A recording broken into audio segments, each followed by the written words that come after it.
Hello, my name is Matthew, and I just recently read the chapter Snow in the Magic Mountain by Thomas Mann, our read along that we're doing together. And after I finished the chapter, and within the chapter, it's this almost self contained story about our hero Hans, who is staying at a sanitarium, and it's the middle of winter. There's a blizzard outside, and he decides that he wants to have a skiing adventure, and he has to learn how to ski before he can even go out. So he's an amateur, but he buys all the equipment, learns the basics, and goes off in the snow while it's snowing to just have an enjoyable outing to get some exercise. And while he's out, he ends up getting lost, and he's exhausted and panicking. And finally, he comes across this shed, and the shed is almost like this beacon of light, because it's a reference point for him to while there's like blinding snow and wind and low visibility, he can get his bearings enough to get back to the sanitarium.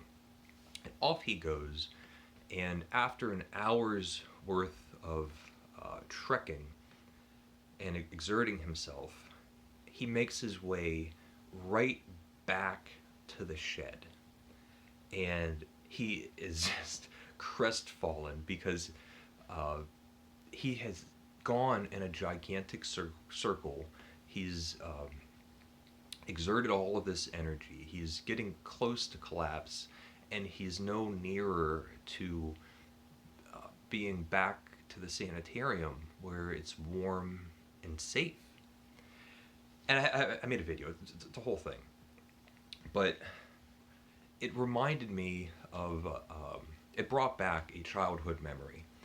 And growing up when I was a little kid, my family, my parents are comfortably middle class, and each year we would have our annual vacation. We live in Maryland on the East Coast, and each year we would go down to Myrtle Beach, South Carolina. It was a big event, and I have really fond memories of those vacations, looking back and realizing how much of a sacrifice these kinds of vacations are onto a household. Every month, this vacation throughout the year needs to be budgeted in order to make it possible. Things that a little kid doesn't ever have to think about. But there was one year when we had our annual vacation in Myrtle Beach, and my father also had a business meeting in Florida, and these two things coincided. The business meeting was scheduled almost nested within our vacation, and so the plan was to travel down to South Carolina, and in the middle of the vacation, my dad was going to then go down to Florida. And Myrtle Beach is about equidistant from our home and the destination of the business meeting. And my dad took me with him. He said, "Matthew, you get to come with me." And I just loved that. I was really excited. I had never been to Florida.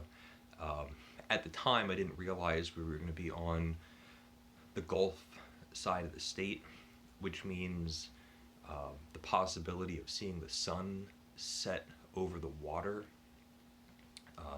I didn't even know that's something that I could see as a little kid. And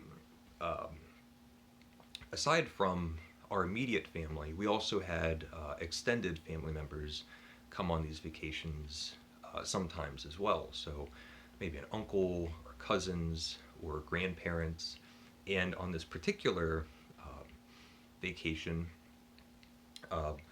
my maternal grandparents had come along with us, and my grandfather loved maps, and he liked making directions and looking at routes, and My dad would much prefer to get on the main interstate highway and just um, pile down to Florida. And my grandfather is saying, well, you can take all these alternate routes and you can shave off a couple miles and you'll make up time and all of those things. And so the few days on our vacation leading up to um, my father and I leaving on this extra trip, each night my grandfather's going over this map and rewriting and coming up with this ultimate ultimate travel route for my dad.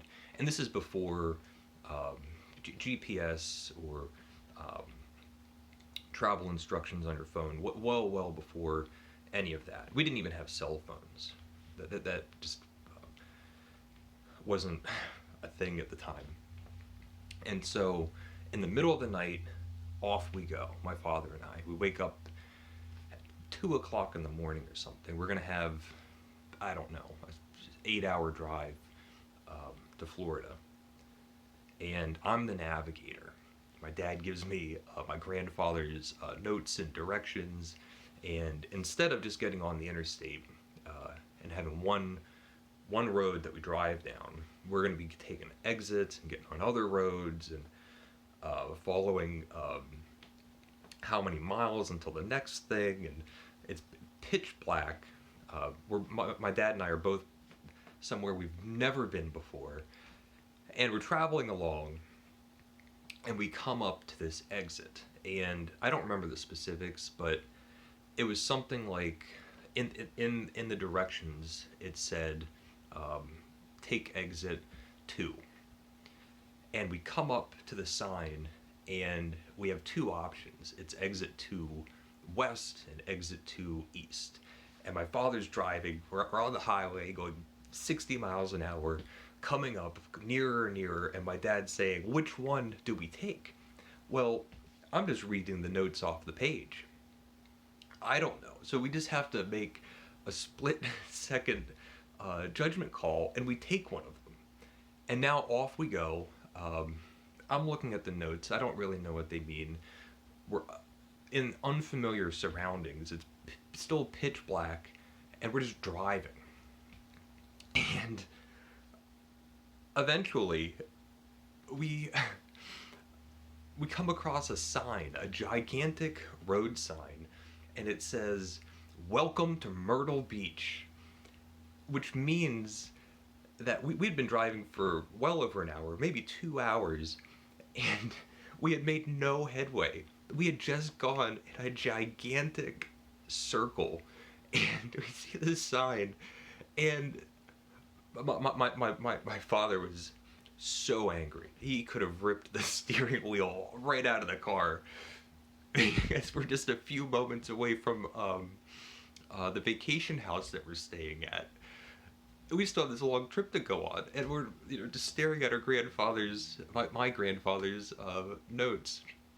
And I remember saying could we stop by the house? We're just, and my dad goes, no. We had to turn around, and we just wasted all of these hours. We finally did make it to Florida. My dad had his business trip, and I did get to see the sun set over the water for the first time as a little boy.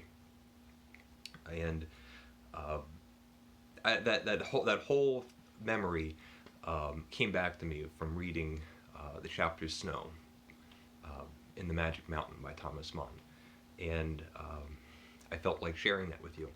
So leave a comment if you would like. Let me know what you think, or if you've had similar experiences. And thank you for watching, and take care.